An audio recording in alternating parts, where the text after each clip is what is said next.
فتنوں سے حاسدوں سے بھی بچائے۔ تو آپ نے محبت سے ضرور سنیں۔ ہم شکریہ ادا کرتے ہیں بھائی رفیق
برکت ہے ذکر مصطفیٰ صلی اللہ علیہ وسلم۔ میرے نبی کا پیار سے جو بھی ذکر کرتا ہے عزت پاتا ہے۔ تو حضرت پیر زادہ محمد رضا ثاقب مصطفائی، انہوں نے ادارت المصطفیٰ بنایا، دنیا بھر میں جہاں جہاں گئے شاخیں قائم کی، اپنا الگ لہجہ اور انداز رکھتے ہیں۔ بھائی محمد رفیق سلیمان اس علاقے میں تھے، اب یہاں سے چلے گئے۔ انہوں نے مجھے 2 دن پہلے فون کیا کہ پیر زادہ صاحب تشریف لا رہے ہیں، تو جمعے کے دن ان کا سفر جہاں جا رہے ہیں وہاں سے واپس آئیں گے، تو جمعہ گلزار حبیب میں رکھ لیں۔ میں نے کہا بسم اللہ۔ تو انہوں نے ٹائم دیا، ان کا شکریہ ادا کرتے ہیں۔ حضرت خطیب اعظم کی مسجد میں ان کے ممبر پر دوسری مرتبہ وہ یہاں آپ سے مخاطب ہوں گے۔ دعا کریں اللہ ان کو صحت دے، عزت دے، کلمہ حق ان کی زبان پر اللہ جاری فرمائے اور متنازع باتوں سے بچائے، فتنوں سے حاسدوں سے بھی بچائے۔ تو آپ نے محبت سے سننا ہے، آپ لوگ آئے ہیں ان کے لیے، ضرور سنیں۔ ہم شکریہ ادا کرتے ہیں بھائی رفیق سلیمان صاحب کا، زبیر اشرفی صاحب کا، اور تمام ان کے منتظمین کا، بشیر صاحب کا، ارشد عباسی صاحب کا۔ انشاءاللہ کوئی ضروری بات ہوگی تو حضرت کے خطاب کے بعد کر دوں گا، ورنہ پھر ہم جمعہ پڑھیں گے۔ بڑی محبت سے سنیے، ذوق سے نعرہ لگائیے، نعرہ تکبیر، نعرہ رسالت، نعرہ غوثیہ، علماء اہل سنت، پیر زادہ محمد رضا صاحب ثاقب،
والسلام علی نبی وآلہ وصحبہ وسلم۔ قال اللہ تعالی وتبارک فی القرآن المجید والفرقان الحمید فی شان حبیبہ مخبرا وعامرا ان اللہ وملائکتہ یصلون علی النبی یا ایھا الذین آمنوا صلوا علیہ وسلموا تسلیما۔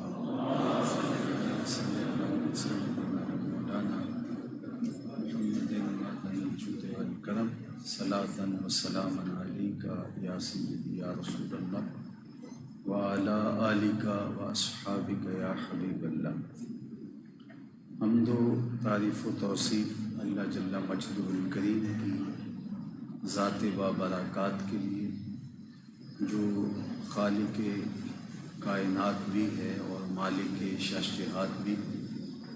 اللہ جل وعلا کی حمد و ثنا کے بعد رسول رحمت نبی مکرم اللہ کے پیارے امت کے سہارے، رب کے محبوب، دانائے غیوب، مالک رقاب امم، فخر عرب و عجم، والی کون و مکان، سیاہ لا مکان، سید انس و جاں، سرور لالا رخاں، نیر تاباں، سر نشین مہوشاں، ماہ خوباں، شہنشاہ حسینہ، تتمہ دوراں، سرخیل زہرہ جمالاں، جلوہ صبح ازل، نور ذات لم یزل، باعث تکوین عالم، فخر آدم و بنی آدم، نیر بطحا، رازدار ما اوہا، شاہد ما طغا، صاحب علم نشرہ، معصوم آمنہ، احمد مجتبیٰ، حضرت محمد مصطفیٰ صلی اللہ علیہ وآلہ وسلم کے حضور ناز میں اپنی عقیدتوں، ارادتوں اور محبتوں کا خراج پیش کرنے کے بعد عالی مرتبت جانشین خطیب پاکستان حضرت قبلہ صاحبزادہ علامہ ڈاکٹر کوکب نورانی صاحب زیدہ مجدہ علمہ عملہ عمرہ و شرفہ، عالی مرتبت محتشم سامعین حاضرین، مجھے دوسری مرتبہ یہاں حاضر ہونے کا شرف اور اعزاز نصیب ہو رہا ہے، اور میں شہر کراچی میں سب سے پہلے یہی حاضر ہوا تھا، پھر شہر کے کونے کونے اور گوشے گوشے میں درس قرآن کی خدمت اور حاضری نصیب ہوئی۔ سعادت بری بری گھڑیاں، وہ لمحے مجھے آج بھی اچھی طرح یاد ہیں۔ گلستان حضرت اوکاڑوی علیہ رحمہ سے پھوٹتی ضیائیں، روشنیاں اور اجالے اللہ سلامت رکھے، اور اس آستانہ رحمت کو اپنی خاص عنایتوں کا حظ وافر عطا فرمائے۔ ہم نے جب شعور کی آنکھ کھولی تھی اور کتابوں سے آشنائی ہوئی، تو ذکر جمیل ہمارے لیے ایک وظیفے کی صورت میں معمولات زندگی میں شامل ہوئی، اور یہ وہ کتاب ہے کہ جو قلب کو حسن محمد صلی اللہ علیہ وآلہ وسلم کی دیوانگی کا نور عطا کرتی ہے، عقیدے کی پختگی اور حضور کے جمال جہاں آرا کے ساتھ قلب کا لگاؤ اس کتاب کا اعزاز ہے، اور حضور علیہ السلام کے ساتھ ہمارے قلب کا ربط مضبوط ہوتا ہے تو اللہ کی قربتیں بھی نصیب ہوتی ہیں اور دین کا نور بھی نصیب ہوتا ہے۔ اقبال نے کہا تھا کہ عہد ما مارا ز ما بیگانہ کر، از جمال مصطفیٰ بیگانہ کر۔ ہمارے عہد نے، ہمارے دور نے ہمیں ہم سے بیگانہ کر دیا، اس لیے کہ ہمیں رسول کریم صلی اللہ علیہ وآلہ وسلم کے جمال سے دور کر دیا۔ اس کتاب نے امت کو حضور علیہ السلام کی قربت کا نور بخشا، اور آقا کریم کے حسن کے قصیدے اس خوبصورت پیرائے میں اور اس دل آویز انداز میں اس سہل اور جامع انداز میں لوگوں کے سامنے رکھے کہ عشق رسول کی سوغات اس کتاب کے مطالعہ کا لازمی نتیجہ قرار پایا ہے۔ تو میرے لیے یہ اعزاز، یہ فخر ہمیشہ جڑا رہے گا کہ اس شہر میں یہاں سے حضور علیہ السلام کی محبت اور حضور کے پیار بانٹنے کی جو توفیقات اللہ نے نصیب کی ہیں، اس کا آغاز ہی یہاں سے ہوا۔ اللہ تعالیٰ جل شانہ اس مرکز کی رونقیں قیامت تک سلامت رکھے اور اپنی خاص کرم نوازیاں نصیب فرمائے۔ کتاب رحمت قرآن مجید سے سورۃ الحشر کی ایک دو آیات آپ کے سامنے مختصر تشریح کے ساتھ رکھنے کی کوشش کروں گا۔ مجھے اس بات کا شدت سے احساس ہے کہ یہ منبر جس عظیم المرتبت ہستی اور شخصیت سے معروف ہے، اور اس کے بعد ان کے عالی مرتبت جانشین نے جس طرح ان کے انداز کو نبھایا اور پوری دنیا پر ان کے پیغام کو جس طرح سے باقی رکھا، تو میں یہاں جو بھی بیان کروں گا وہ نہ تو خطابت کا وہ رنگ ہو سکتا ہے، نہ میرے علم کا وہ کمال ہو سکتا ہے۔ بس میں آج ہی سفر سے یہاں صبح پہنچا تو ہمارے ان دوستوں کا جن کا ذکر حضرت نے کیا، خیال ہوا کہ یہاں کسی ایک جگہ پہ جمعۃ المبارک ادا تو کرنا ہی ہوگا، تو کیوں نہ وہاں ہم پہنچ پائیں۔ تو یہ میرے لیے سعادت کی بات ہے۔ باقی جو آپ یہاں سنتے ہیں اور یہاں سے عقیدے کی پختگی، عمل کی پختگی، پھر جس دل آویز انداز میں یہ پیغام حق کا ابلاغ کرتے ہیں، یقیناً ان کا حصہ ہے وطن عزیز کے طول و عرض میں ہی نہیں، پوری دنیا پر ان کو محبت سے سنا جاتا ہے، عقیدت سے دیکھا جاتا ہے، اور لجاجت کے ساتھ لوگ ان کو دعوت دے کے بلاتے ہیں، اور پھر ان کے خطاب یقیناً دلوں کی دنیا کو بدلتے ہیں، ایمان کو تازگی دیتے ہیں، روح کو حرارت بخشتے ہیں، عقیدے کی پختگی کا ذریعہ اور عمل کی نہضت کے ضامن بنتے ہیں۔ میں نے کتاب رحمت قرآن مجید سے جو کلمات آپ کے سامنے رکھنے ہیں، اس میں میرے اور آپ کے مالک نے ہمیں دعوت فکر دی ہے اور ارشاد فرمایا، یا ایھا الذین آمنوا اتقوا اللہ ولتنظر ما قدمت لغد۔ اے ایمان والو، اللہ سے ڈر جاؤ اور ہر جان یہ دیکھے، یہ سوچے کہ اس نے آنے والے کل کے لیے آگے کیا بھیجا۔ واتقوا اللہ، اور اللہ سے ڈر جاؤ۔ ان اللہ خبیر بما تعملون، جو تم کرتے ہو تمہارا رب اسے خوب جانتا ہے۔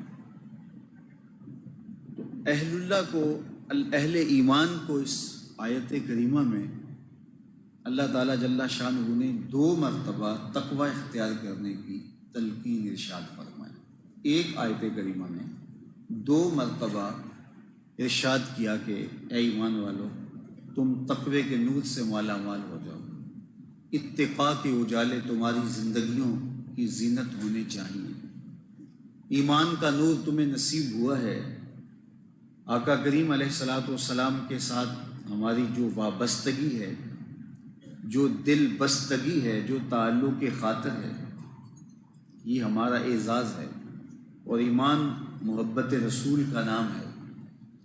یہ دولت بیدار ہمیں نصیب ہوئی، تو ہم سے تقاضا کیا گیا کہ اب تمہاری زندگی تقوی سے عبارت ہونی چاہیے، تمہیں متقی بن جانا چاہیے، اور تمہیں یہ دیکھنا چاہیے کہ آنے والی زندگی کے لیے تم نے آگے کیا بھیجا۔ تقوی کیا ہے، اس پر اہل علم نے بہت کچھ لکھا۔ بعض نے کہا کہ گناہوں سے بچنے کا نام تقوی ہے، بعض نے کہا کہ نیکی کرنے کے باوجود بھی ڈرتے رہنے کا نام تقوی ہے۔ حضرت سیدنا علی المرتضیٰ رضی اللہ تعالی عنہ سے ایک قول ہے، اس میں یہ مفہوم ہے کہ اگر آپ نیکی بھی کر لیتے ہو تو پھر بھی ڈرتے رہو کہ قبول بھی ہوئی یا کہ نہیں۔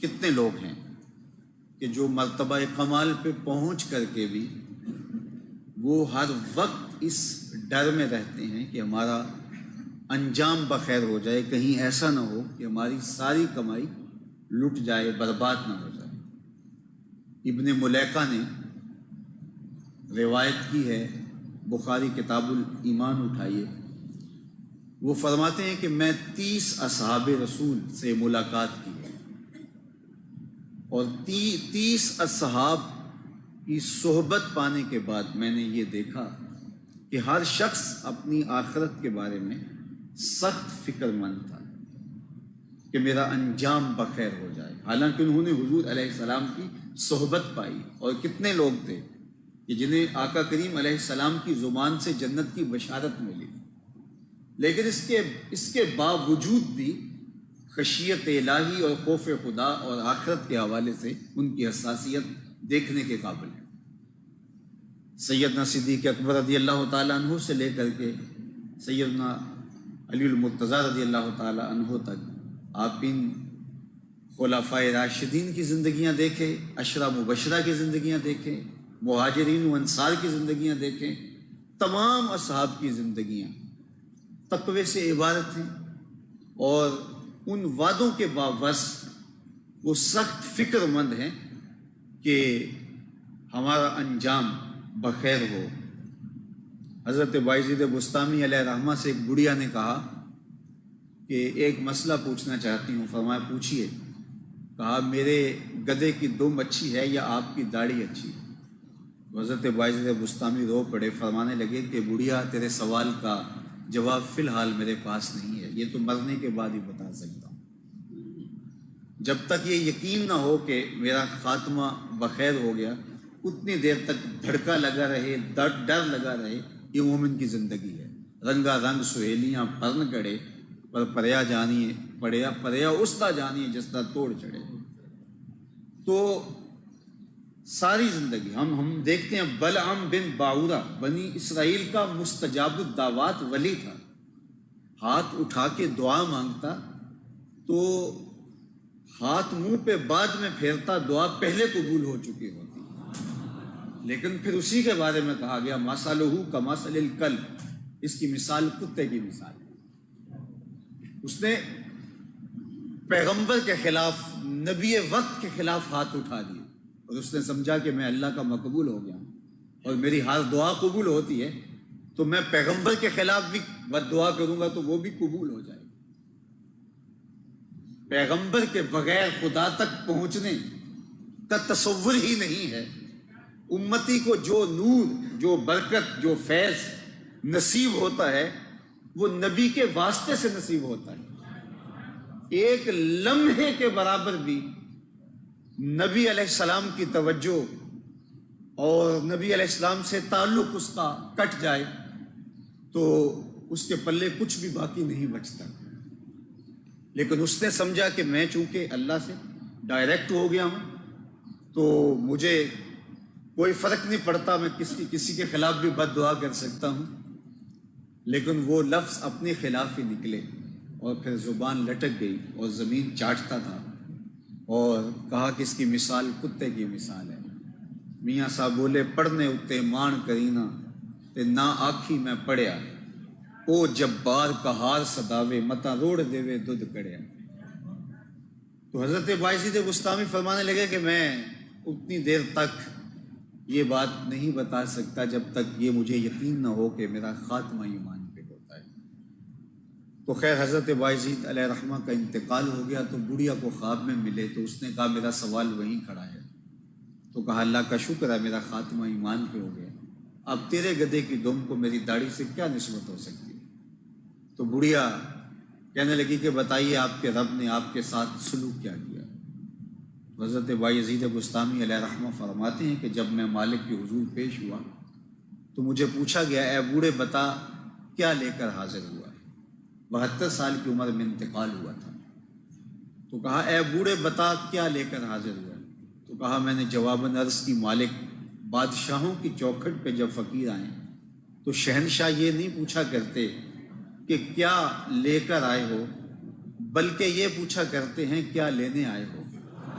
میں لے کر کچھ نہیں آیا، تیری رحمت کی خیرات لینے آیا ہوں۔ تو اللہ نے بغیر حساب کے میری مغفرت فرمائی۔ تو جب تک یہ یقین نہ ہو اتنی دیر تک دھڑکا لگا رہے، ڈر لگا رہے، تو یہ مومن کی زندگی ہے۔ تو تقویٰ یہ ہے کہ نیکی کرنے کے باوجود بھی انسان جو ہے وہ اس بات کا خیال رکھے کہ کہیں ایسا نہ ہو کہ میرا انجام خراب نہ ہو جائے اور میرے سارے کیے ہوئے عمل کہیں برباد نہ ہو جائے، اور اس کی کتنی مثالیں موجود ہیں۔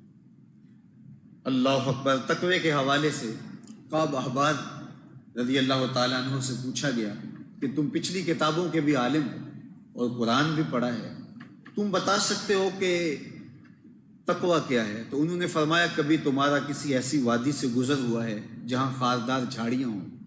تو کہا کئی بار ایسا ہوا۔ تو کہا بتاؤ کہ کبھی جب تم ایسی وادی سے گزران کرتے ہو تو کس طرح سے گزر کرتے ہو؟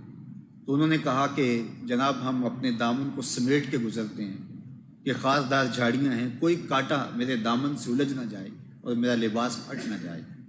تو حضرت کعب احبار فرمانے لگے کہ تقویٰ بھی اسی کو کہتے ہیں کہ دنیا میں رہ کر کے اس طرح دنیا سے گزرا جائے کہ اپنے دامن کو محفوظ رکھا جائے۔ صوفیہ فرماتے ہیں کہ دنیا میں اس طرح رہو جس طرح کشتی پانی میں رہتی ہے، پانی میں رہتی ہے لیکن پانی کو اپنے اندر نہیں آنے دیتی۔ کشتی اگر پانی میں رہے تو خیر ہے، خود بھی منزل پہ ساحل پہ پہنچے گی اور اپنے اوپر بیٹھنے والوں کو بھی ساحل مراد پہ پہنچائے گی، لیکن اگر پانی کشتی میں آ گیا تو وہ خود بھی ڈوبے گی اور اپنے سواروں کو بھی لے ڈوبے گی۔ کہا تم دنیا میں رہو، دنیا تمہارے اندر نہ رہے۔ اگر دنیا میں بندہ رہے تو یہ خیر ہے۔ حضرت شیخ احمد مجدد الفسانی علیہ رحمہ فرماتے ہیں صوفی قائم اور بائن ہوتا ہے۔ حضرت عجیب آپ نے بات کر دی، قائم بھی ہوتا ہے بائن بھی ہوتا ہے، دنیا میں رہتا بھی ہے دنیا میں نہیں بھی رہتا، تو اس کا کیا مطلب ہے؟ تو کہا کہ اس کا وجود دنیا میں رہتا ہے لیکن اس کا دل اپنے مالک کے ساتھ جڑا ہوتا ہے۔ تو کشتی پانی میں رہے تو خیر ہے، لیکن اگر پانی کشتی کے اندر آ گیا تو اس کو لے ڈوبے گا۔ امام ابو نعیم الاصفہانی علیہ رحمہ نے حلیہ میں لکھا من نظر الی الدنیا نظر الحب اخرج اللہ تعالی من قلبہ نور الیقین والزہد۔ جو دنیا کو محبت کی نظر سے دیکھتا ہے اللہ اس کے دل سے زہد اور تقوی کے نور کو کھینچ لیتا ہے۔ اس لیے دنیا میں رہا جائے لیکن دنیا کو اپنے اندر نہ رکھا جائے۔ تو تقویٰ یہ ہے کہ اس دنیا میں رہ کر کے بھی اس مرغابی کی طرح جو پانی میں چھلانگیں لگاتی ہے، غوطے کھاتی ہے، لیکن اپنے پروں میں ایک قطرہ بھی جذب نہیں ہونے دیتی۔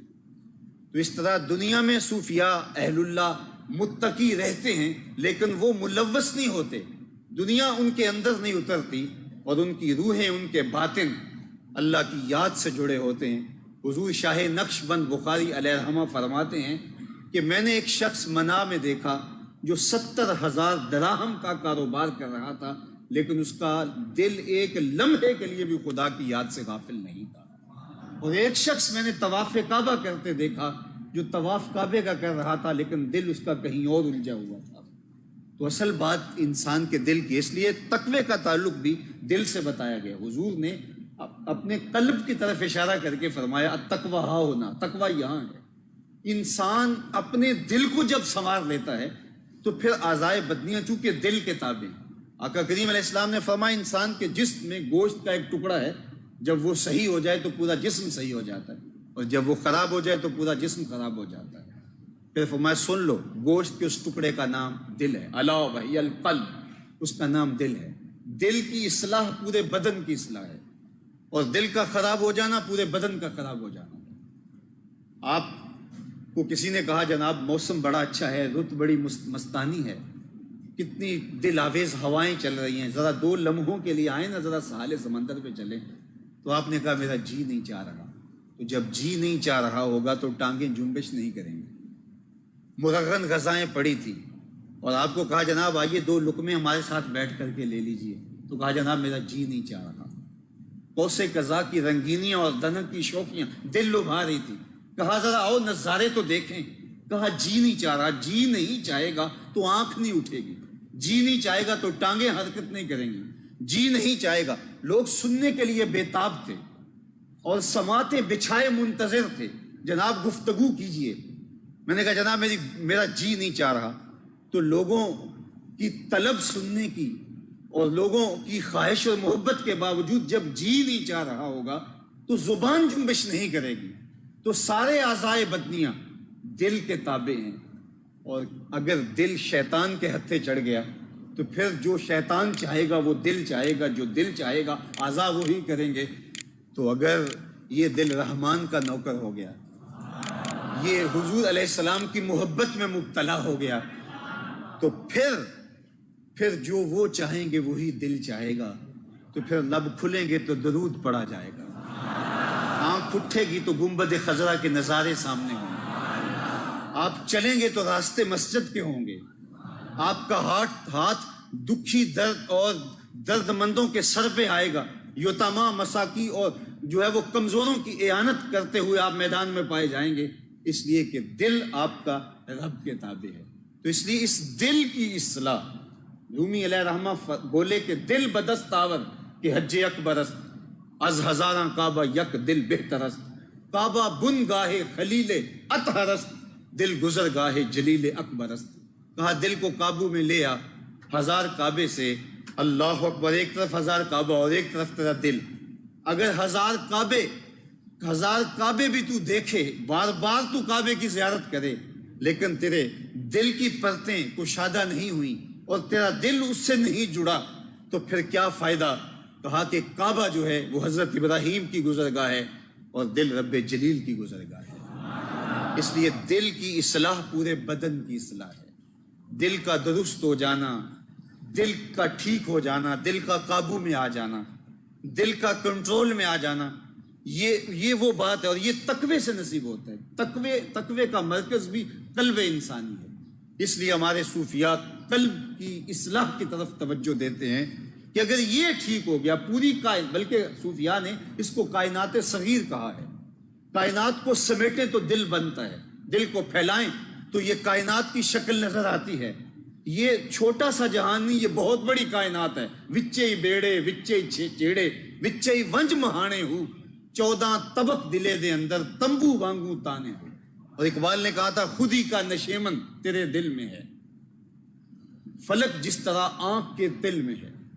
کہا کہ جس طرح آنکھ کے چھوٹے سے تل میں آپ کو یوں لگتا ہے کہ سارا فلک اس کے اندر اتر آیا ہے، حالانکہ پوری آنکھ ہماری روشن نہیں ہے، آنکھ میں سیاہ دائرے ہیں، وہ بھی سارے روشن نہیں، اس میں پھر نور کے 2 نقطے ہیں، اور وہ ان مہین اور چھوٹے سے نقطوں کا کمال یہ ہے کہ یہ کراں تا بکراں پھیلا ہوا جہاں اور یہ آسمان، یہ ان 2 نقطوں سے ہم اپنے اندر سمو لیتے ہیں۔ تو کہا جس طرح اس کائنات کو آپ آنکھ کے چھوٹے سے تل میں سمو لیتے ہو، تو خودی کا نشیمن تمہارے دل میں رکھا ہے، پوری کائنات قلب انسانی کے اندر ہے۔ وچے بیڑے وچے چیڑے وچے ونج مہانے ہو، 14 طبق دلے دے اندر تمبو وانگو تانے ہو۔ تو قلب انسانی کی اصلاح پورے بدن کی اصلاح ہے۔ تو ہمارے رب نے ہمیں تقوی اختیار کرنے کی تلقین کی تاکہ ہم اپنے دل کو سنوار سکیں، اور اگر دل نہ سنور سکا تو باقی بدن کے سنورنے سے کچھ نہیں ہوگا۔ تو دل آماجگاہ ہے محبتوں کی، دل آماجگاہ ہے الفتوں کی، دل کی اصلاح پورے بدن کی اصلاح ہے، اور دل کی خرابی پورے بدن کی خرابی ہے۔ ایمان کا تعلق بھی دل سے ہے، اگر قلب میں نور ایمان کہا گیا تو اعضاء و جوارے اس کی گواہی آپ کو دیں گے اور پھر آپ کے ایمان کی تائید اور تصدیق ہوگی.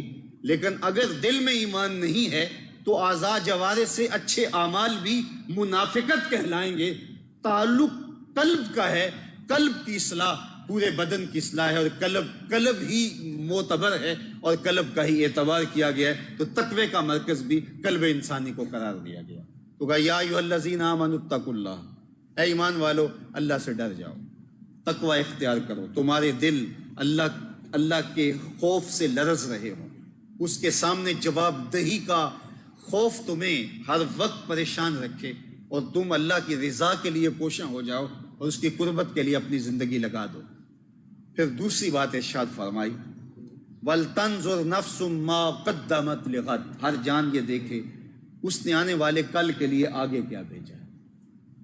حدیث پاک میں آتا ہے جب کوئی شخص فوت ہوتا ہے تو لوگ یہ کہتے ہیں کہ اس نے پیچھے کیا چھوڑا ہے، اور فرشتے کہتے ہیں اس نے آگے کیا بھیجا. اخبارات میں خبریں چھپتی ہیں کہ فلاں صاحب فوت ہو گئے، اتنا بینک بیلنس، اتنی فیکٹریاں، اتنی جائیدادیں، اور اتنے بچے چھوڑ کر کے گیا ہے. تو لوگوں کی خبریں یہ ہیں کہ اس نے پیچھے کیا چھوڑا، لیکن فرشتے یہ بات کر رہے ہوتے ہیں اس نے آگے کیا بھیجا. تو کہا تمہارا دیکھنے کا ماجرا کیا ہے، تم یہ غور کرو، یہ تفکر اور یہ تدبر کرو کہ تم نے آنے والے کل کے لیے آگے کیا بھیجا.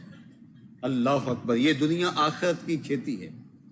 ہمارا اصل جہاں وہ ہے جس کے لیے ہم یہاں تیاری کرنے کے لیے آئے، اور ہمیں اس مختصر سے دورانی کو اس طرح سے بسر کرنا ہے کہ ہماری وہ زندگی سنور جائے. یہ زندگی جس کو ہم بسر کر رہے ہیں، جس کو ہم گزار رہے ہیں، اس کی حیثیت آخرت کے مقابلے میں ہے بھی کیا. ساری زندگی جس کو ہم بسر کر رہے ہیں، 60 سال کی، 70 سال کی، 100 سال لگا لیجیے، اور اس میں روزانہ تیسرا حصہ تو ہم سو کے بسر کرتے ہیں. اگر 60 سال زندگی ہے تو 20 سال ہمارے سو کے گزر گئے، اور 1 گھنٹہ 1.5 گھنٹہ روزانہ ہم واش روم میں مختلف اوقات میں گزار. بچپن کی مدہوشیاں الگ نکال لیجئے، بڑھاپے کے دھکے الگ نکال لیجئے، پریشانیاں، اذیتیں. میرے ایک دوست نے حساب کر کے مجھے بتایا کہ اگر 60 سال زندگی ہے تو 17 سال بچتے ہیں. وہ قصاب کے پاس اگر آپ لیں نا گوشت اور کوئی جانور خریدیں تو وہ کہتا ہے جانور اتنے کا ہے اور اس کا وزن 3 من ہے، لیکن ذبح کرنے کے بعد کھال ادھیڑ کے، انتڑیاں نکال کے، اس کی ہڈیاں نکال کر کے، اس کے پائے اور سر نکال کر کے جو صافی گوشت بچے گا وہ 1.5 من ہوگا. تو وہ کہتا ہے کہ یعنی ہے یہ 3 من کا، لیکن صافی جو ہے گوشت جو اس سے تمہیں حاصل ہوگا، جو تم استعمال کر سکو گے، اس کی مقدار 1.5 من ہے. تو اگر 60 سال کی زندگی بھی ہے، کچھ نیند نے کھا لیے، کچھ واش روم میں گزر گئے، کوئی پریشانیاں انہوں نے گھیر لیا، کچھ بچپن کی مدہوشیاں، کچھ بڑھاپے کی پریشانیاں، تو جو وقت بچتا ہے 60 سال کی زندگی ہے تو 17 سال آپ 60 سال ہی لگا لیجئے.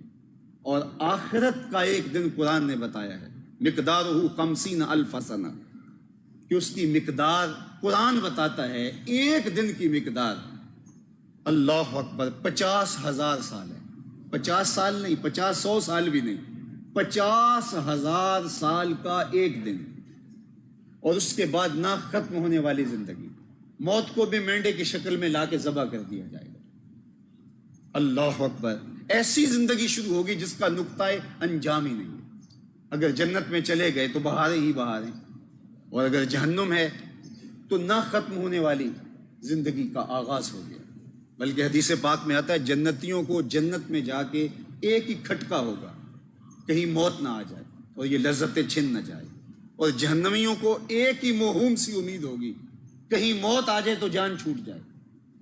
اور پھر جب موت کو ذبح کیا جائے گا، جنتی جنت سے اور جہنمی جہنم سے دیکھ رہے ہوں گے، اور جب موت کو بھی موت آ جائے گی تو جنتی اتنے خوش ہوں گے اس بات سے کہ اگر موت کو موت نہ آئی ہوتی تو وہ خوشی سے مر جاتے، اور جہنمی اتنے دکھی ہوں گے کہ اگر موت کو موت نہ آئی ہوتی تو وہ صدمے سے مر جاتے، لیکن موت کو موت آ چکی ہوگی. تو ایک دن 50,000 سال کا، اس کے بعد نہ ختم ہونے والی زندگی، اور یہ ساری زندگی 60 سال کی، 70 سال کی، 100 سال کی لگا لی، تخت پہ اوپر بیٹھ کر بھی گزرے تو پھر بھی 60-70 سال گزرتے ہوئے آنکھ جھپکتے پتہ نہیں چلتا. آخرت کے مقابلے کے اندر اگر اس دنیا کی زندگی کو رکھو تو اس کے پلے کچھ بھی نہیں بچتا. تو اصل زندگی پھر آخرت کی زندگی ہوئی. یہ آخرت کو بہتر بنانے کے لیے ہمیں یہ زندگی امانت کے طور پہ دی گئی. حضرت داتا گنج بخش علی حجویری علیہ رحمہ کے شیخ فرماتے ہیں دنیا یومن ولنا فیہا صومن. دنیا ایک دن ہے اور ہم روزہ رکھ کے گزار رہے ہیں. روزہ رکھ کے جب کوئی شخص وقت گزار لیتا ہے تو افطار کے لمحے اس کے لیے بڑے دل فریب ہوتے ہیں. جو فرمایا گیا کہ للصائم فرحتان فرحۃ عند فطرہ و فرحۃ عند لقاء رب. روزہ دار کے لیے دو خوشیاں ہیں. ایک خوشی جب وہ روزہ کھولتا ہے افطار کے لمحے آتے ہیں, اور ایک جب اس کو اس روزے کے صلے میں اللہ کا دیدار نصیب ہوتا ہے. تو افطار کی گھڑیاں کتنی دل آویز ہوتی ہیں. سخت گرمی, زبان کانٹا بنی ہے, حل خشک ہے, پھر مزدور مزدوری بھی کر رہا ہے, اور گرمیوں کے دن اور برستی ہوئی جو ہے وہ شدت کی گرمی, تپش, حرارت, اور اس کے باوجود وضو کرتے بھی بندہ احتیاط کرتا ہے کوئی حلق سے نیچے قطرہ پانی کا نہ گر جائے. یہ احتیاط اور یہ ہضم, اور پھر شام پڑتی ہے اور دن اپنے اختتام کو پہنچتا ہے, اور جب روزہ کھلنے کے لمحے قریب آتے ہیں تو تشکر کے جذبات انسان کے رواں رواں میں ہوتے ہیں کہ میرے مالک تیرا شکر ہے کہ تو نے مجھے روزہ مکمل کرنے کی توفیق ارزانی کی. اور پھر جب وہ روزہ افطار کر رہا ہوتا ہے تو پھر وہ ٹھنڈا اور میٹھا مشروب جب اس کے حلق کو تر کر کے اس کی رگ رگ کو تراوت بخش رہا ہوتا ہے, اس کو ٹھنڈک پہنچا رہا ہوتا ہے, وہ زبان سے بولے نہ بولے اس کا رواں رواں اللہ کا شکر ادا کر رہا ہوتا ہے, اور وہ اللہ کے تشکر میں ڈوبا ہوا ہوتا ہے کہ میرے مالک تو نے مجھے توفیق دی. کمزور آدمی روزہ رکھ لیتے ہیں, اور جب روزہ جو ہے وہ منزل آشنا ہوتا ہے تو کس قدر انہیں مسرت اور فرحت ہوتی ہے. افطار کے لمحے کتنی مسرتوں کے لمحے ہوتے ہیں, تو پھر اس کو سارے دن کی تکلیف بھول جاتی ہے. وہ کہتا ہے جیسا بھی تھا دن گزر گیا, تکلیف سے گزرا, اذیت سے گزرا, بھوک پیاس میں تڑپتے ہوئے گزرا, لیکن گزر تو گیا نا. اور جس نے سارا دن آوارگی کی ہوتی ہے اور شام کے وقت اگر وہ بھی روزہ دار کے پاس بیٹھا ہوا ہو تو اسے ایک لمحے کے لیے احساس تو ہوتا ہوگا کہ یار وقت تو اس کا بھی گزر گیا, یہ مزدور تھا اس کا بھی وقت گزر گیا, میں تو جو ہے وہ ٹھنڈے ماحول میں سارا دن گزارا ہے, تو وقت تو اس کا بھی گزر گیا, میں رکھ لیتا تو میرا بھی تو گزر ہی جاتا نا. وہ آج کل افطار پارٹیاں چلتی ہیں تو اس میں ایسے لوگ بھی ہوتے ہیں جنہوں نے روزہ نہیں رکھا ہوتا, اور جب وہ افطار کے لمحے قریب آتے ہیں تو وہ فرحت کیا ان کو نصیب ہو سکتی ہے جو روزہ دار کو نصیب ہو رہی ہوتی ہے. تو روزہ دار اس وقت عجیب احساس میں ہوتا ہے کہ میرے مالک یہ شکر ہے کہ تو نے مجھے توفیق دی اور میں نے سخت شدت کی گرمی کاٹ لی. اور وہ کہتا ہے یار کٹ تو گیا ہی تھا دن, میرا بھی کٹ ہی جاتا اگر میں بھی رکھ لیا ہوتا. جب زندگی کا روزہ افطار کرنے کے لمحے آئیں گے, وہ جب گھڑیاں آئیں گی, تو جس نے اپنی ساری زندگی اللہ کی رضا کے لیے گزاری ہوگی, اللہ کی یاد میں, اس کی محبت میں گزاری ہوگی, تو وہ کہے گا مالک تیرا شکر ہے کہ میں یہ زندگی تیرے نام پہ گزار دی. اللہ اکبر. اور جس نے زندگی آوارگی میں گزاری تو وہ اس وقت سوچتا ہے کہ وقت تو میرا بھی گزر گیا, کاش کہ میں بھی صالحیت کے نور سے اپنی زندگی کو بسر کرتا. تو حضرت داتا گنج بخش علی حجویری علیہ رحمہ فرماتے ہیں کہ میرے شیخ ابو الفضل القتلی نے فرمایا الدنیا یومن ولنا فیہا صوم. دنیا ایک دن ہے اور ہم اس کو روزہ رکھ کے گزار رہے ہیں. تو اس مختصر سی زندگی کو آخرت کے لیے بسر کرنا ہے. تو کہا یہ دیکھو تم نے آنے والے کل کے لیے آگے کیا بھیجا ہے. ہمارا دین ہمیں یہ نہیں کہتا کہ اس دنیا کی لذتوں سے متمتع نہ ہوا جائے. ہمارے دین کا ہم سے یہ تقاضا نہیں ہے کہ ترک دنیا کیا جائے, بلکہ دین کا تقاضا یہ ہے کہ غرق دنیا نہ ہوا جائے. ہمارا دین ہم سے کہتا ہے کہ تمہارا مطمع نظر آخرت ہونی چاہیے. دنیا کی زندگی بھی خوبصورت گزرے. ایک صحابی کو حضور نے دیکھا کہ وہ سخت کمزور تھا, اور آقا کریم نے اسے کہا کہ تو نے اللہ سے کوئی دعا مانگی ہے؟ اس نے کہا جی حضور میں نے اللہ سے ایک دعا مانگی تھی اور شاید وہ دعا قبول ہو گئی ہے. کیا دعا تو نے مانگی تھی؟ میں نے اللہ سے عرض کیا مالک آخرت کے حصے کے دکھ بھی دنیا پہ بھیج دے اور میری آخرت صاف ہو جائے. تو میں نے آخرت کی تکلیفیں بھی دنیا پہ مانگ لی تو شاید دعا قبول ہوگی. بہت اذیتیں, تکلیفیں, مصائب, آلام جو مجھے گھیرے رکھتے ہیں. تو اس بات سے بظاہر جو ہے وہ لوگ تو خوش ہوئے, لیکن میرے اور آپ کے آقا و مولا حضور نبی رحمت صلی اللہ علیہ وآلہ وسلم نے ارشاد فرمایا کہ تو نے یہ کیوں کہا کہ آخرت کے حصے کے دکھ بھی اس دنیا پہ مجھے دے دیے جائیں؟ تو نے یہ کیوں نہیں کہا ربنا آتنا فی الدنیا حسنۃ وفی الآخرۃ حسنۃ، اے اللہ اس دنیا میں بھی بہتریاں دے دے، آخرت میں بھی بہتریاں عطا کر۔ مومن اس دنیا کی زندگی میں بھی وقار پائے، عزت اللہ کے لیے، اس کے رسول کے لیے، اہل ایمان کے لیے، یہ دنیا بھی شان و شوکت کی ہو، وقار کی زندگی گزرے، اور آخرت بھی وقار کا نور نصیب ہو۔ لیکن اس دنیا کے اندر اگر دکھ سہنا پڑے تو اس کو برداشت کر لو آخرت کے لیے۔ دنیا اچھی گزار لو لیکن آخرت کی قیمت پر نہیں۔ تو یہ دنیا اچھی گزرے لیکن آخرت ہماری بہتر ہونی چاہیے، آخرت برباد کر کے نہیں۔ اصل ہماری زندگی آخرت ہے۔ بل تؤثرون الحیات الدنیا والآخرۃ خیر وابقی، کہا تم جیتی دنیا کے پیچھے بھاگتے ہو، حالانکہ آخرت بہتر بھی ہے اور دائمی بھی ہے۔ تو اس لیے ہمیں اس مختصر زندگی میں آخرت کے لیے تیاری کرنا چاہیے۔ دنیا کے مختلف ممالک میں جانے کا موقع ہوتا ہے، اور میرے سے کہیں زیادہ حضرت کو اس کا موقع ملتا ہے۔ تو میں ایک جگہ پہ گیا تو ایک چھوٹا سا کمرہ تھا جہاں 15 سے 20 نوجوان رہائش پذیر تھے۔ تو میں نے ان کو کہا کہ آپ یہاں کوئی ڈھب کی رہائش لے لیں، اور یہ کیا آپ یہاں کٹھن زندگی گزار رہے ہیں، 3 منزلہ آپ کی چارپائیاں ہیں۔ تو وہ کہنے لگے کہ ہمارے علاقے میں آپ جا کر کے اگر دیکھیں پاکستان میں، تو ہمارے دیہاتوں میں ہمارے 4 6 کنال کے بنگلے تعمیر ہو رہے ہیں۔ حضرت ہم یہاں کمائی کرنے آئے ہیں، یہاں ہم عیش کرنے نہیں آئے۔ تو میں نے کہا یہی تو میں سمجھانے آیا ہوں، جہاں جتنا رہنا ہو وہاں اتنا انتظام کیا جاتا ہے۔ تو اس دنیا کے اوپر تو ہم وقت گزارنے آئے ہیں، ہماری اصل منزل آخرت کی ہے۔ اسی لیے حضور نے خندق کھودتے ہوئے صحابہ کو دیکھا تو ان پر پیار آیا، تو یہی کہا اے اللہ زندگی تو آخرت کی زندگی ہے، میرے انصار کو بھی بخش دے، میرے مہاجروں کو بھی بخش دے۔ تو اصل زندگی آخرت کی زندگی ہے، تو یہ زندگی بھی اچھی گزرے۔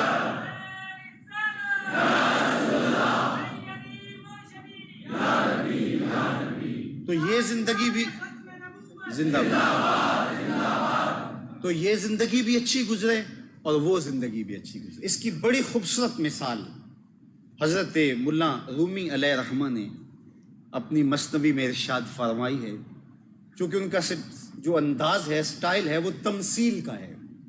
وہ ایک سادہ سی مثال سے ایک بہت بڑی حقیقت کو بیان کرنے کا فن جانتے ہیں، اور ان کی بات سیدھی دل تک پہنچتی ہے۔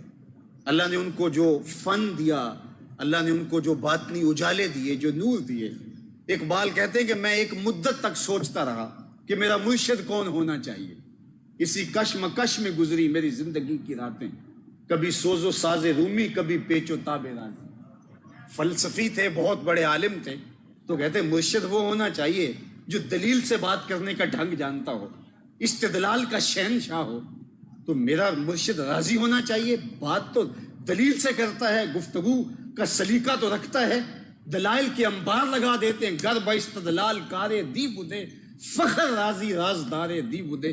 تو کہا کہ میرا مرشد تو وہ ہونا چاہیے، لیکن پھر سوچتے کہ رومی کا انداز تو سادہ سا ہے لیکن بات سیدھی دل میں ترازو ہوتی چلی جاتی۔ تو کبھی سوچتے کہ میرا مرشد رومی ہو، اور کبھی سوچتے کہ میرا مرشد جو ہے وہ فخر الدین رازی، تفسیر کا بہت بڑا امام اور مقتدا۔ ایک مدت تڑپتے سوچتے، کیونکہ یہ مرشد کسی کو بنانا یہ کوئی تماشا تو نہیں ہے۔ آج لوگ جو ہے وہ کسی کے دھکے سے بیعت کر لیتے ہیں کہ فلاں نے مجھے دھکا دے دیا تھا، بعد میں مسئلہ پوچھتے پھرتے ہیں کہ میری بیعت بھی ہوئی ہے کہ نہیں ہوئی۔ میاں دل اسے دو جو دل بر تو ہو، جو دل بر تو ہو، جو دل بر ہی نہ ہو اس کو دل دینے کا فائدہ کیا۔ تو یہ ایک مدت کا ریاض تھا، لوگ سوچتے تھے تسلیم پہلے نہیں کرنا چاہیے، پہلے تحقیق کرنی چاہیے، تحقیق مقدم ہے پھر تسلیم ہے، اور جب تسلیم کر لو پھر تحقیق گمراہی بن جاتی ہے۔ تسلیم سے پہلے تحقیق ضروری ہے لیکن تسلیم کے بعد تحقیق گمراہی بنتی ہے۔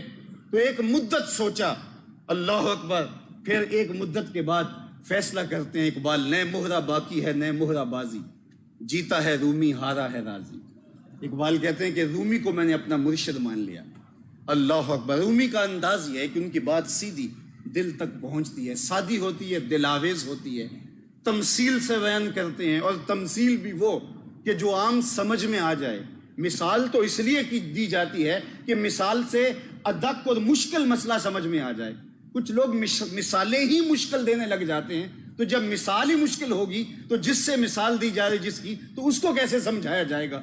تو رومی کا انداز بہت سادہ دل نشین۔ اس آیت کریمہ کا مفہوم ذرا ان کی ایک تمثیل سے سمجھ لیے۔ کہتے ہیں دیار مصر میں کوئی جزیرہ تھا جہاں کا سیاسی نظم یہ تھا کہ وہ سال کی پہلی تاریخ کو ساحل پہ آتے اور پہلا شخص جو ان کے جزیرے میں اترتا اس کو اپنا حکمران مان لیتے، گاڈ آف آنر پیش کرتے، تکریم کرتے، اور سال کی آخری تاریخ تک اس کو تخت نشین رکھتے، اور سال کی آخری تاریخ کو اس کو زنجیروں میں جکڑتے، اور اسی جزیرے کے دوسرے کنارے ایک جنگل تھا جہاں موذی جانوروں کا رین بسیرا تھا، وہاں جا کر کے پھینک آتے، اور یہ پہلے بتا دیتے کہ ایک سال کے لیے تو ہمارا حکمران ہے۔ لیکن جو تخت پہ بیٹھتا وہ بھول جاتا اور وہ عیش و عشرت میں لگا رہتا، اور سال کے آخر میں جب وہ زنجیریں لے کر کے آتے تو وہ چیختا ہے مجھے کہاں لے کے جا رہے ہیں۔ کہتے ہیں ہر بار ایسا ہوتا، ایک بار جب وہ ساحل پہ آئے اور پہلا شخص جو اترا وہ تاجر تھا، اور دانا بینا جہاں دیدہ تھا، گرم سرد چشیدہ تھا، تو جب انہوں نے اس کے گلے میں ہار ڈالے، تکریم کی، سیلوٹ کیا، گارڈ آف آنر پیش کیا، اس نے کہا یہ کیا سب کچھ میرے لیے؟ کہا کہ آج کے بعد تم ہمارے حکمران ہو اور 1 سال تک رہو گے، سال کی آخری تاریخ کو ہم تجھے تخت سے اٹھائیں گے اور اس جنگل میں پھینک آئیں گے جہاں باقی بادشاہوں کو پھینکا کرتے ہیں۔ اس نے کہا اتنا بھیانک انجام ہے تو میں تو تمہارا بادشاہ بننے کے لیے تیار نہیں۔ انہوں نے کہا تو تیار ہو یا نہ ہو یہ مسئلہ نہیں ہے، تجھے باندھ کے بھی بٹھانا پڑے، ہمارا ضابطہ یہی ہے۔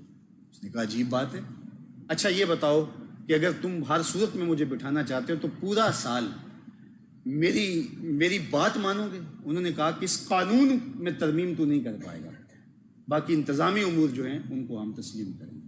اس نے کہا ٹھیک ہے۔ تخت نشین جو بھی ہوتا وہ کہتا یہ لاؤ وہ لاؤ، عیش و عشرت کرتا، لیکن یہ تخت نشین ہو کے پہلا حکم نامہ جاری کرتا ہے کہ بلدیہ کے ملازمین بلائے گئے، فوج کے کمانڈوز بلائے گئے، کہا جاؤ اس جنگل میں جہاں بادشاہوں کو پھینک کے آتے ہو، وہاں کے موذی جانور کاٹو، وہاں کی جھاڑیاں کاٹو، وہاں کے سانپوں کی بلوں کو بند کرو، وہاں چشمے بناؤ، وہاں جو ہے وہ کنویں کھودو، معماروں کے گروہ کو بھیجا وہاں جا کے محل بناؤ، مالیوں کو بھیجا جا کے وہاں خوبصورت پھلدار پھولدار سایہ دار اشجار لگاؤ، باغ لگاؤ۔ پورا سال اس نے حکومتی مشینری کو اس جنگل کے کٹوانے میں، اس کے موذی جانور قتل کروانے میں، اس کے تھوہر، اس کی جھاڑیاں، اس کے کانٹے دار درخت کٹوانے میں لگائے رکھا، اور سال کی جب آخری تاریخ آئی تو وہ جنگل نہیں تھا، ایک خوبصورت باغ بن چکا تھا، اور اس میں جگہ جگہ کنویں تھے، پھل لٹک رہے تھے، اور خوبصورت محل تعمیر ہو چکا تھا۔ یہ جب زنجیریں لے کر آئے تو وہ تخت سے نیچے اتر کے کہنے لگا مجھے زنجیریں نہ ڈالو، میں خود ہی جانے کے لیے تیار ہوں۔ تو رومی فرماتے ہیں اس لیے کہ یہ اس تخت پہ بیٹھ کے تیاری وہاں کی کرتا رہا جہاں اس نے جانا تھا، باقی اس تخت پہ عیش کرتے رہے اور بھول گئے کہ جانا کہاں ہے، لیکن یہ یہاں بیٹھ کے تیاری وہاں کرتا رہا، لشکر بھیجتا رہا، بلدیہ کے ملازمین بھیجتا رہا۔ کہا بندہ کافر اس دنیا کے اوپر بیٹھ کر کے دنیا کی زندگی سے متمتع ہوتا ہے، لیکن بندہ مومن یہاں بیٹھ کے اپنے عمل کے لشکر بھیج کے قبر کے کیڑے مکوڑے قتل کرواتا رہتا ہے، اور جب وہ مرنے کے بعد جب جاتا ہے تو وہ کہتا ہے دیر نہ کرو مجھے جلدی لے جاؤ، اس لیے کہ اب وہ بھیانک منظر نامہ نہیں ہوتا، روضۃ من ریاض الجنہ قبر بن چکی۔ ربعی بن حراج ساری زندگی مسکرائے نہیں، ساری زندگی نہیں مسکرائے۔ یا حضرت ربعی بن حراج ساری زندگی نہیں مسکرائے، فرماتے تھے کیا خبر میرا انجام کیا ہو، اللہ اکبر، یوں ہی زندگی گزار دی۔ کہا اتنی دیر تک نہیں مسکراؤں گا جب تک مجھے یہ معلوم نہ ہو جائے۔ خیر انتقال ہو گیا۔ حضرت امام ابو نعیم نے حلیہ میں لکھا ہے، الروض الانف کے اندر امام سہیلی نے لکھا ہے، حضرت قاضی ایاز مالکی اندلسی علیہ الرحمہ نے شفا میں لکھا ہے، باقی لوگوں نے بھی لکھا۔ تو جب ان کا انتقال ہو گیا، آخر موت تو آنی تھی، تو ان کے بھائی نے غسال کو بلایا، کہو کہ میرے بھائی کو غسل دے دو۔ وہ اندر داخل ہوا تو فوراً پلٹ آیا، کہا یار تیرا بھائی بڑا عجیب ہے۔ کہا کیوں؟ کہا نحن نغتسلہ وہو یتبسم، ہم اسے غسل دیتے ہیں، وہ آگے سے مسکراتا ہے۔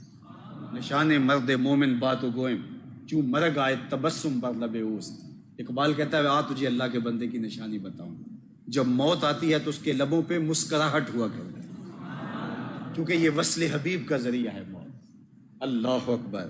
تو کہا کہ تیرا بھائی آگے سے مسکراتا ہے، کہا اس نے قسم کی تھی جب تک اچھا انجام نہیں دیکھوں گا مسکراؤں گا نہیں۔ آج مرنے کے بعد مسکرا رہا ہے تو لازمی چیز یہ ہے کہ اس نے اپنا انجام بخیر دیکھ لیا ہو۔ پورے شہر میں بصرے میں خبر پھیل گئی کہ ایک بندہ مرنے کے بعد مسکرایا۔ بعضوں نے کہا یہ گھڑی ہوئی کہانیاں ہیں، بندہ مرنے کے بعد بھی مسکرا سکتا ہے۔ بعض نے کہا یار بندہ تو بڑا صالح تھا، ہو سکتا ہے یہ اعزاز سے ملا ہو۔ ایک بہت بڑا ہجوم ان کے گھر کی طرف بڑھتا ہے، کچھ محض تماشائی ہیں، کچھ زیارت کے شوق میں ہیں، کچھ تجسس تحقیق اور جستجو کے لیے ساتھ شامل ہو گئے ہیں، جا کے پوچھیں گے، سوالات کی بچھاڑ کر دیں گے۔ جب یہ گھر پہنچتے ہیں اتنے میں انہیں غسل دے کر کے چارپائی پہ کفن بھی اڑایا جا چکا تھا، اور یہ کفن میں جو ہے وہ ملفوف تھے، اور لوگ جب ان کے گھر میں داخل ہوئے تو قبل اس سے کہ کوئی سوال کرتے وہ داخل ہوتے، کسی نے کہا السلام علیکم، تو یہ جو کفن پہن چکے ہیں انہوں نے آنے والوں سے مخاطبت کرتے ہوئے کہا وعلیکم السلام۔ لوگ حیرت زدہ ہو گئے، مسکرانے کی خبر سنی تھی، اب مرنے والا بول پڑا ہے۔ تو کہا عجیب بات ہے، اتکلم بعد الموت، اتکلم بعد الموت، کیا عجیب کہانی ہے، تم مرنے کے بعد گفتگو کر رہے ہو؟ کہا نام اتکلم بعد الموت، ہاں میں مرنے کے بعد باتیں کر رہا ہوں۔ عرش فرش تے بانگا ملیاں تے مکے پہ گیا شور، بلے شاہ سا مرنا ناہی تے گور پیا کوئی اور، فالا نحیینہ حیاتن طیبہ۔ اور اقبال نے کہا تھا فطرت ہستی شہید آرزو رہتی نہ ہو، خوب تر پیکر کی اس کو جستجو رہتی نہ ہو، موت کو سمجھا ہے غافل اختتام زندگی، یہ ہے شام زندگی صبح دوام زندگی۔ ہاں مرنے کے بعد باتیں کرو۔ لوگوں نے کہا بتا تیرے رب نے تیرے ساتھ سلوک کیا کیا؟ تو ربی بن حراش کہتے ہیں استقبلانی ربی غیر غضبان واستقبلانی بروح و ریحان، اس نے میرا اس طرح استقبال کیا، اس کے قدرت بھرے وجہ نور پہ کوئی غصہ نہیں تھا، روح و ریحان کے پھول اس نے میرے گلے میں ڈالے۔ لوگوں نے باتیں پوچھنا شروع کر دی، شکر ہے ایک مرنے والا بول پڑا، کوئی ادھر کی پوچھ رہا ہے، کوئی ادھر کی پوچھ رہا ہے۔ امام ابو نعیم لکھتے ہیں کہ جب سلسلہ کلام طول پکڑنے لگا تو وہ بول کے کہنے لگے عجلوا بی ولا تؤخروا بی لأن ابا القاسم ينتظر علی الصلاۃ، دیر نہ کرو مجھے جلدی قبرستان میں لے جاؤ، امام الانبیاء میرے جنازے کا انتظار کر رہے ہیں۔ فطرت ہستی شہید آرزو رہتی نہ ہو، خوب تر پیکر کی اس کو جستجو رہتی نہ ہو، موت کو سمجھا ہے غافل اختتام زندگی، یہ ہے شام زندگی صبح دوام زندگی۔ یہ لوگ مرتے نہیں ہیں، کتنے لوگ ہیں کہ نشان تک باقی نہیں رہتے۔ اللہ اکبر۔ لوگ اپنے جو ہے وہ پوتوں کو لے کر کے جاتے ہیں کہ تمہارے دادا پردادا کی یہاں قبر ہوا کرتی تھی، یہاں کہیں، اور ڈھونڈتے پھرتے ہیں، نشان بھی نہیں ملتے۔ لیکن جنہوں نے اپنی زندگیاں اللہ کے نام لگا دی ہوتی ہیں، میرے رب کا وعدہ ہے کہ پھر میں ان کو مرنے نہیں دیتا۔ فَلَنُحْيِيَنَّهُ حَيَاتًا طَيِّبَةً، انہیں ستھری اور پاکیزہ زندگی دیتا ہوں، وہ خوشبو بن کے دماغوں میں تازہ رہتے ہیں، وہ خیالوں میں حرارت بن کے اور سوچوں میں نور بن کے زندہ رہتے ہیں، ان کا کام بولتا ہے، ان کا عمل بولتا ہے، ان کی مانوی اور نسبی نسلیں ان کے لیے خوشبو پھیلانے کی ضامن بنتی چلی جاتی ہیں۔ تو آج کی یہ مختصر زندگی ہم نے آخرت کے لیے بسر کرنی ہے، یہی ہمارا سرمایہ حیات ہے۔ تو کہا اے ایمان والو اللہ سے ڈر جاؤ، اور تم میں سے ہر ایک دیکھے اس نے آنے والے کل کے لیے آگے کیا بھیجا ہے۔ واتقوا اللہ، اور اللہ سے ڈر جاؤ، ان اللہ خبیر بما تعملون، جو تم کرتے ہو تمہارا رب اس سے باخبر ہے۔ وآخر دعوانا ان الحمد للہ رب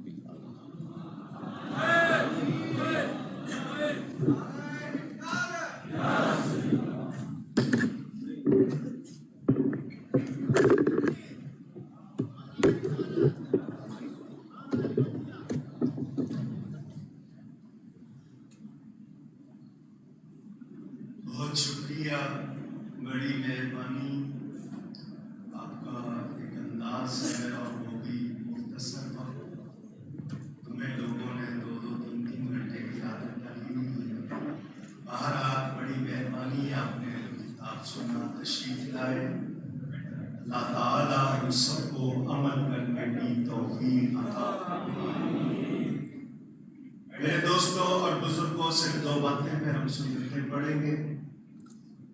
پہلی بات تو یہ کہ ہم سب نے ایک بار نہیں 1000 بار سنا ہے کہ ہمارا یہ وطن اسلام کے نام پر بنا ہے۔ نعرہ لگتا تھا پاکستان کا مطلب کیا؟ لا الہ الا اللہ محمد رسول اللہ۔ اس پاکستان میں بہت سی چیزوں کا ہمیں دیکھنے کو ملتا ہے۔ فوج کے خلاف بولے، عدلیہ کے خلاف بولے، صدر وزیر اعظم کے خلاف بولے، بہت سے قانون حرکت میں آتے ہیں۔ اس ملک میں ایک ہفتے سے سوشل میڈیا بتا رہا ہے ایک شخص اللہ کے خلاف بول رہا ہے اور ہمارا کوئی ادارہ اس کی پکڑ نہیں کر رہا ہے۔ تو جو پکڑ نہیں کر رہے وہ خود پکڑ میں آ جائیں گے۔ ناموس رسالت، اسلامی عقائد اور شعائر کے لیے آواز نہیں آتی۔ یہ مسلمان، یہ دیوانے اگر شور مچاتے ہیں تو یہ لوگ ان کو کہہ دیتے ہیں چھوٹا سا طبقہ ہے۔ یہ لوگ نہیں جانتے، دنیا کو نہیں پہچانتے۔ تو ہم جواب میں یہ کہنا چاہتے ہیں واقعی ہم دنیا کو نہیں پہچانتے، ہم دنیا بنانے والے کو پہچاننا چاہتے ہیں، جس کے لیے دنیا بنی ہے، جس کے لیے دنیا بنی ہے اس کو پہچاننا چاہتے ہیں۔ ہم نے دنیا میں رہنا نہیں۔ ابھی آپ کو حضرت نے بتایا یہ واقعہ جو نبی کا ہے ذکر جمیل میں موجود، آپ پڑھیں تو آپ کو پتہ چلے گا کہ دیوانے ہیں مگر دنیا کے نہیں ہیں، ہم نبی کے دیوانے ہیں، دین کے دیوانے ہیں۔ تو ہم حکمرانوں سے اگر ان کے اسپیشل برانچ کے تو وہ ان کو آگاہ کریں کہ خدا کے لیے دین میں دخل دینا چھوڑ دو۔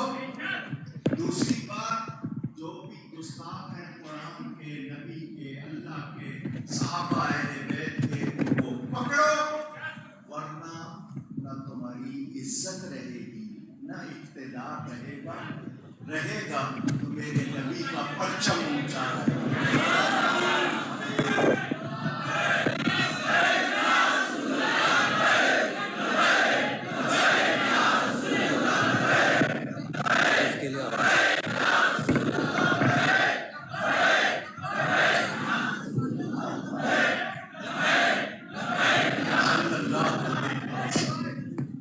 آپ لوگوں نے ہوش میں رہنا ہے۔